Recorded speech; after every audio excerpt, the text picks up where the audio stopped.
Hello everyone. Let's review Shloka 57 in Lalita Sahasranamam. Maheshvara mahākalpa mahātāṇḍava sākśhiṇī mahākāmeśa mahiśhī mahātripura sundarī. Let's look at the meanings. Maheshvara mahākalpa mahātāṇḍava sākśhiṇī. So let's take word by word in this nama. Maheshvara. Maheshvara, as we all know, references Shiva. So Shiva is the ultimate reality that is contained. When that ultimate reality manifests, we call it Shakti. So Shakti and Shiva are one and the same, but it's just that one is in a contained state. So we all know ultimate reality is formless. So the formless state of that ultimate reality is called as arupam. And for human beings, it's very hard to engage with something that's formless. It's very hard for us to interact with or think in terms of abstraction. Therefore, for our benefit, Shiva manifested as Lingam. So, Lingam is called as Arupa Rupam. It is the form of the formless. And then, to further help us all engage and attain that moksha, Shiva also manifested in several forms, and those are all called as Maheshvara Murtams. The Maheshvara Murtam, there are about 25 of those. If you can think of Natraja, Sundareshwara, Dakshinamurti, Bhikshadana, these are all forms of Shiva. So they are Maheshvara Murtams, that is the form. So Maheshvara here refers to Shiva. Mahākalpa. Kalpa here or Mahākalpa itself is a unit of time. It references a eon. One kalpa is a eon. So one kalpa is treated as one day in Brahma's life. So one day in Brahma's life is equivalent to 4.32 billion years in human life. So it is just the day. Kalpa is the day. A kalpa is followed by pralaya. Pralaya is the night of Brahma, and generally we call that the deluge. So during the day, Brahma creates, and during the night, whatever was created is destroyed. And then the next day, he creates, and then it's destroyed. So Kalpa and Pralaya follow each other. And 100 years of Brahma is called as Mahākalpa. So day and night, 365 such make 1 year, and then 100 of those make one Mahākalpa. So 100 years in Brahma's life is called as Mahākalpa, and a Mahākalpa is followed by a Mahapralaya. So Mahapralaya is a great deluge. So that's where everything is completely destroyed. The universe goes back to nothing. So let's explore this a little bit further. So one kalpa we said is 1 day of Brahma, and that one kalpa is equivalent to 1,000 yuga cycles. So one yuga cycle has 4 yugas in it. Satya Yuga, where people are all 100% good. Then Treta Yuga, 3 parts good, 1 part bad. Dwapara Yuga, where there are 2 parts good and 2 parts bad, and Kali Yuga, where there are 3 parts bad and 1 part good. So those 4 yugas together makes 1 yuga cycle, and 1,000 such yuga cycles is 1 kalpa. So in the kalpa, creation happens, but then in the pralaya, destruction happens. So what is the difference between pralaya and mahapralaya? So to understand that, we should understand how many lokas are there. So it is said that there are 14 lokas or worlds. So there are 7 upper worlds and 7 lower worlds. And the 7 upper worlds, and Earth is the lowest of the upper world. So it's called as a middle region. So it is called as Bhulokam, Bhuhu, and above Earth is the Bhuvarloka. This is the space between Earth and Sun. So Bhuvarloka. Then above Bhuvarloka is the Suvarloka. So the Suvar is also called as Swargalokam, and Swargaloka is where it's considered that all the devas reside. And then above that there is Maharloka. Maharloka is supposed to be the place where the Saptarishis reside. And then there is Janaloka above that. The Janaloka is where all the sons of Brahma, the mind-born sons of Brahma, reside. Above that, there is a Tapaloka, the world of penance, where some extremely virtuous beings reside and they cannot be consumed by fire. And then above that is Satyaloka, that's where Brahma resides. So those are the 7 worlds. And then the lower 7 worlds, they start with Athala. Atala, Vitala, Sutala, Talatala, Mahatala, Rasatala, Patala. Patala is the lowest of the lower worlds. So during a pralaya, what happens is only the 10 worlds get destroyed. So that means from Mahar, Jana, Tapa, Satyaloka, it's not destroyed. They all remain. Only the remaining 10 worlds will get destroyed. Whereas in Mahapralaya, all the 14 worlds are completely destroyed. So it just gets into nothing. And it is said that above Brahma Loka, there is Vishnu Loka and Shiva Loka. And we know in Vishnu Loka, Vishnu resides, and in Shiva Loka, Shiva and Parvati reside there. So the Vishnu Loka and Shiva Loka never undergo any destruction. So these 14 worlds in Mahapralaya will undergo destruction. So mahākalpa is the greatest unit of time. It is 100 years of Brahma. mahātāṇḍava sākśhiṇī. So Tāndavam, we all know, is a dance. It is the dance of Shiva. It is the divine dance of creation and destruction. So when every 100 years of Brahma, there is amazing creation. It is followed by the Mahapralaya, which is the greatest destruction. And that is carried out by Shiva. And when Shiva is doing, when Shiva is happy, it's called as Ananda Tandavam. When Shiva is angry, then it's called Rudra Tandavam. And Rudra Tandavam results in destruction. So, Shiva's dance, that is the source of creation and destruction, mahātāṇḍavam. Sākśhiṇī means witness. So, what this line says is, she is the witness to the dance of creation and destruction that is done by Shiva for every 100 years of Brahma. So, what does that mean?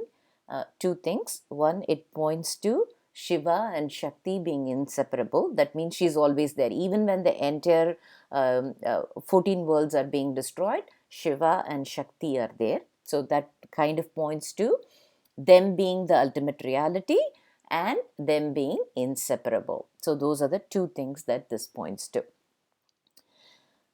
mahākāmeśa mahishī. Kameshvara is again Shiva, and we all know when Lalita came from the fire, she was made the queen of Srinagara, and Kameshvara came and they married, so they are the king and queen. So mahākāmeśa mahishī. Mahishī means queen, chief queen. So she is the queen of Kamesha. Mahātripura sundarī.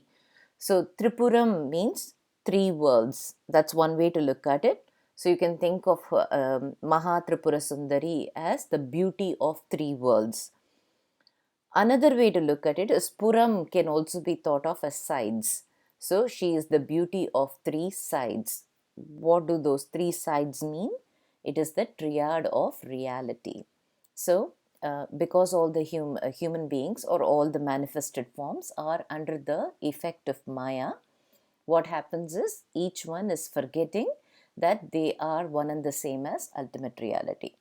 And because of forgetting that ultimate reality, in us there is a sense of separateness. So we always see us versus the world. This is called as the aham idam separation. And what does that separation do? It creates a subject-object differentiation, which means in all our interactions with the world, we consider ourselves as the subject, the one who is experiencing things. And then everything else, the object, it could be a thing, it could be a person, we consider that as the object, and therefore it is what we are experiencing. And then there is also a process of experiencing which creates the perceptions. So these are the 3 sides to the reality that we all experience. So there is a experiencer, the experienced, and then the process of experiencing. So these three are the three sides of our reality. And Lalita, as the ultimate reality, is in the center of these three sides. When the subject-object differentiation is dropped and we recognize our oneness with that ultimate reality, then that results in a bliss, and everything is beautiful in a bliss. So she is the beauty of the triad of reality. When that drops, then we are able to achieve that ultimate bliss, which is considered beautiful. So let's take a look at a quick story related to Tāṇḍava. So this is a story about Ravana and how he composed a very powerful hymn called Shiva Tāṇḍava Stotra. So let's take a quick look at it. So as we all know, Ravana is the son of sage Vishrava. So Vishrava had he married a demon princess called Kaikesi, and Vishrava and Kaikesi had three sons: Ravana, Kumbhakarna, and Vibhishana. And this sage Vishrava is the son of sage Pulastya, who's also one of the Prajapati, means he is the son of Brahma, and he was created to propagate life on earth. So he comes from that kind of a background. Sage Vishrava also had another wife called Ilavila, and she is the daughter of Rishi Bharadwaja, and she also had sons, and one of the sons was Kubera. So Ravana and Kubera are stepbrothers. So we all know Kubera is the god of wealth, and he had this beautiful city called Lanka, and it had so much gold. It was so well built. We all know it's an island. It's situated in the middle of the ocean, and there is beauty everywhere. And being the god of wealth, he had no trouble ensuring all richness for his country. And the mother of Ravana, she is a demon princess. So she always used to compare Ravana, Vibhishana, and Kumbhakarna to Kubera and say, look how he's your stepbrother. He's gotten so much wealth and he's doing so well, and you three are not good for anything, and you're not able to live like that. So she kept goading the brothers like that. So Ravana decided to attack Lanka. So Ravana, along with his army, fought with Kubera, and it was a very serious fight that was going on. And at some point, Kubera was beginning to lose, and he was getting injured.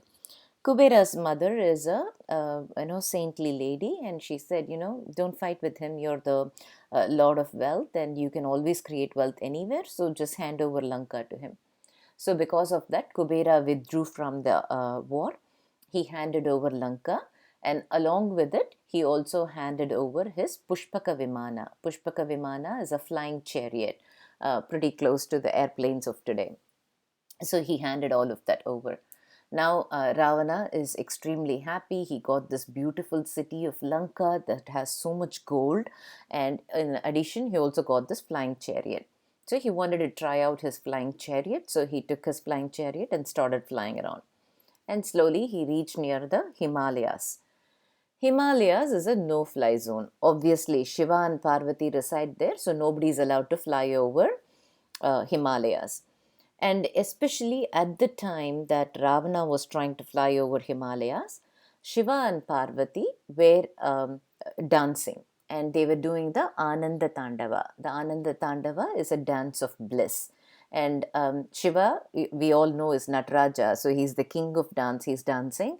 But Parvati is no less. Her movements are gentle, they're flowing, and they're just so beautiful to look at. Parvati's dance is called as Lasya. So it is so gentle and feminine and beautiful to look at. So both of them are engaged in this dance. They're having a good time. So obviously, when they're doing Ananda Tāṇḍava, nobody wants to stop that bliss. And therefore, Nandi, who is the bull-faced god, he is guarding that place, and he sees Ravana trying to fly. And so Nandi says, sorry, Ravana, you cannot go. But Ravana at that point is a bit arrogant, right? He just won a big war. He made the opponent run away, withdraw from the battle, and hand over everything. So at that time, he's pretty pleased with himself. At the same time, he's also a bit arrogant. So he does not listen to Nandi, and he gets into a argument with Nandi. Nandi gets very upset and he curses him and says, "You will be tortured by monkeys." So we all know later on it came true. So Nandi chased him away and he said, "This is a no-fly zone. Shiva and Parvati are engaged in Ananda Tāṇḍava. They are dancing and therefore you cannot fly here." So Ravana got very upset and he thought, "What? If Shiva and Parvati are dancing, why can't I fly over?" But now he was not able to convince Nandi to let him fly. So he had a good idea. He thought, okay, let me just move this Himalaya slightly to the side so that I can pass through. And such was the power of Ravana that he can even think about moving Himalayas. So now we all know Ravana has so many hands. He used all of his hands and tried to move the mountain, Himalayas. And he was successful. Not that he immediately moved the mountain, but he was able to slightly uproot it, and that created a shake, a tremor. And Parvati was dancing, and we already said her movements are flowing and gentle and everything. She immediately felt this tremor, and she stopped dancing. When she stopped dancing, Shiva also noticed that, and he said, "Why did you stop dancing, Parvati?" And he said, "No," and she said, "Oh no, there is a shake." Immediately Shiva realized what was going on. He realized somebody was trying to lift the mountain up, and he used his big toe and pressed it in a little bit, which made the mountain just come down, and it started to crush Ravana's hands. And the pain was immense, and Shiva kept pressing his big toe, and the pain was immense that he was crying out for help, and it was terrible. And he realized what a bad idea it was to go mess with somebody like Shiva. And at that point, he realized the power of Shiva. He realized who Shiva is. And therefore, he started to sing the Shiva Tāṇḍava Stotra. So for 1,000 years, he composed the Shiva Tāṇḍava Stotra. And it's supposed to be something that's extremely powerful. And Shiva was pleased with his penance and the Stotra. And therefore, he granted him forgiveness. And then Ravana was able to get his hands back. And also Shiva was so pleased with the Shiva Tāṇḍava Stotra that he gave him a special sword also. And that's why Ravana, because he screamed with pain when his hands were getting crushed, he is called as Ravana. Ravanam means to scream with pain. It also means to make others cry with pain, which is also true. So Ravana is called as Ravana because of this incident. And then from then on, he went on to become a greatest devotee of Shiva. That's all for today. Thank you.